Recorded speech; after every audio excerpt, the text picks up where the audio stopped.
Andrea of INFRA, and this is our mainframe. It's a supercomputer dedicated for vulnerability scanning and automated hacking. So as we see, we have double display. We can choose different servers just switching from this. Give me some seconds. And this is it. So then we have 6 main servers. They are in alphabetic order. So this one is the backup, and this is the file server. File server is where all the virtual machines are. Then there are 3 hypervisors running all the virtual machines, and a monitoring system. Monitor and backup and file server, they have mainly bigger disk. All disks are in RAID 2, so they are double disk and they are all SSD.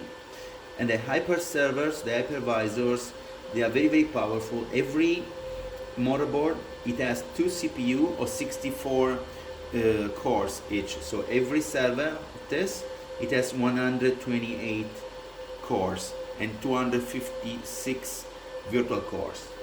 Every one of them. The system is capable to move the virtual machine from a server to another in case of failure.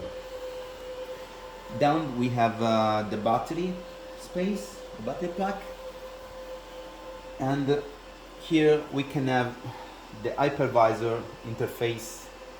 There are some users for management for the hypervisor and some users for just the network.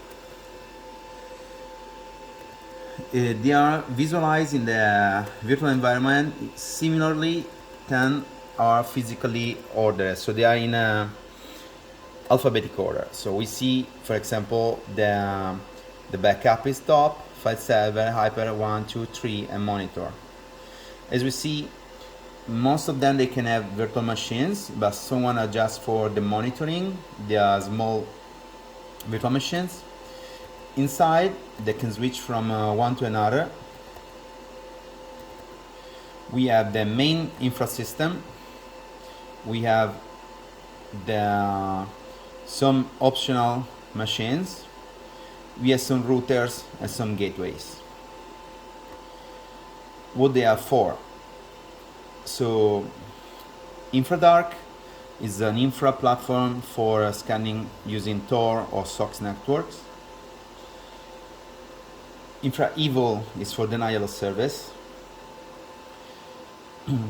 The router is connecting all the virtual machines to the network and to the internet, and the gateways are passing from the router and are connected just for using Tor network or a SOX network. We can have extra licenses and extra machines like for Nexpos and Aconetics. There are external optional platforms, and machines for testing, Linux and Windows, that we can try to hack. The main machine is the virtual infra virtual machine, and then the virtual machine for monitoring in the file server. They can switch to the backup and also in the monitoring server.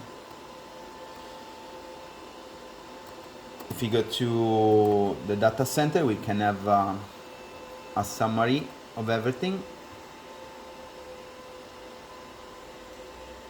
We can see there are 6 servers online, 10 machine running of 12, because some are just for emergencies.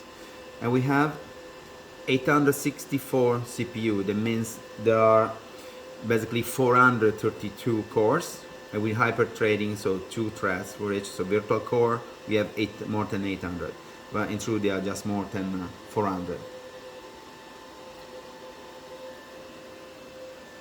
Some machines, they only have the IP configuration. Most of physical machines, they have the hypervisor that we just seen before, and we can always have also just a platform for network management. So in network management, we can configure the IP address.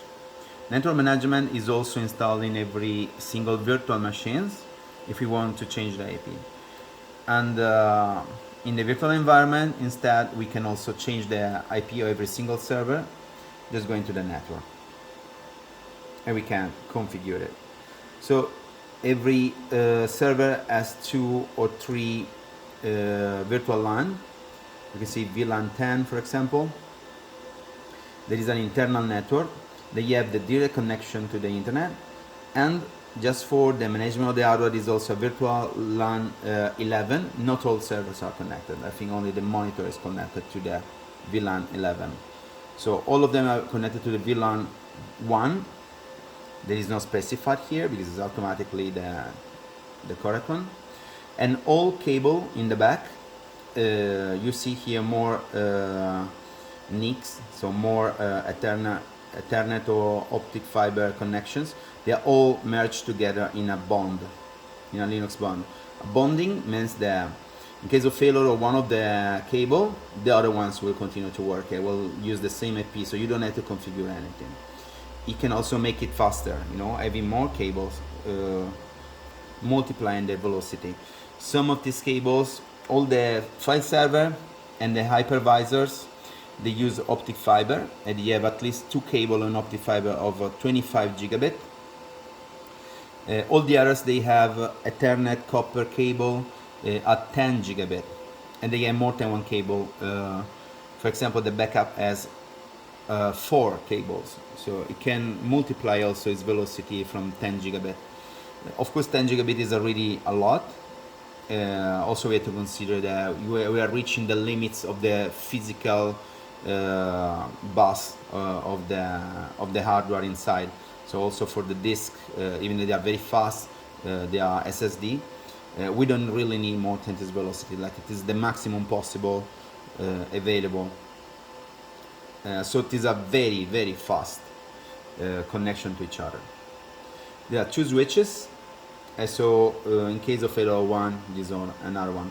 Every server also has more than 1 electric plug. So in case of failure of one, this is another one. So this is all for high availability.